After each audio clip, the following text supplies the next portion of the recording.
This is the brand new Ford Mustang, and this is a 4-cylinder turbo engine where you'd usually find a big V8. Which raises a question, is this a genuine Mustang or is it a donkey? Downsizing is one of the biggest buzzwords in the modern motoring industry, and not even iconic performance cars are immune for the hunt for better fuel economy. When the Mustang arrives in Australia next year, you'll get the choice of both the traditional 5-litre V8 and this new 2.3-litre 4-cylinder turbocharged EcoBoost engine. Now, while it's half the engine of the V8, it still puts out some impressive numbers: 231 kilowatts of power and 433 newton meters of torque. So how does that all translate on the road though? Well, I've just spent a day behind the wheel of the EcoBoost and its V8 sibling in and around LA. And I've got to say, it's impressive, the engine. You know, it's not a donkey. It would be unfair to say it's a disappointment. You know, it's a good engine. It's got plenty of poke for a 4-cylinder. But that's really the caveat with it, for a 4-cylinder. You know, there's good mid-range. It's got decent punch, but compared to the V8, it's just missing something. It just lacks that real kick in the back that you get with the V8, which really, isn't that what you're buying a Mustang for anyway? Of course, one of the major benefits of a smaller capacity turbo engine is reduced fuel consumption. Now, on the surface, that appears to do the trick, using 9.4 litres per 100 k's on the combined cycle, compared to the V8's 12.3 litres.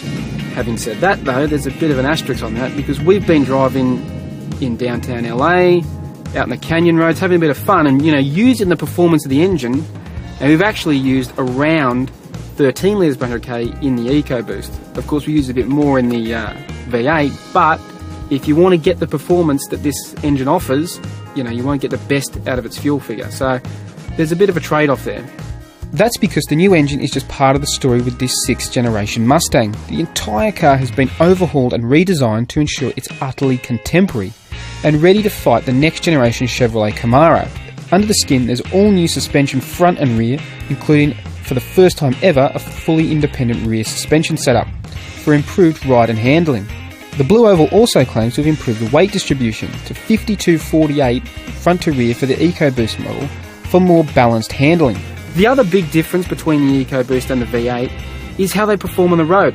Obviously there's going to be little differences, but I'm actually surprised how big the differences are, how big it feels between the two cars. And the V8 really feels like a muscle car, you know, it feels tight and taut and quite stiff. It sits really flat in the corners and has more grip, I guess, you know, but we drove a V8 with a performance pack, so it's got bigger tyres, bigger brakes, bigger wheels, you know, grippier tyres.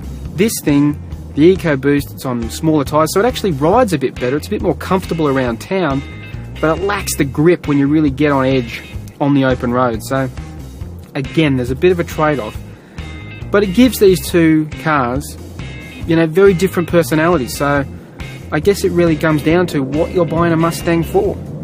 The Mustang, both the EcoBoost and the V8 GT, will arrive in Australia in late 2015. And while the V8 is expected to be the most popular choice, the EcoBoost will undercut it with a starting price of around $50,000 compared to the GT's starting price of just over $60,000. So does that make this cheaper, less powerful 4-cylinder version a donkey? It's not a donkey, but the EcoBoost Mustang does lack the fizz and punch that you expect from a Mustang that you get with the V8. It's a good car, but in my mind, there's no substitute for cubic inches.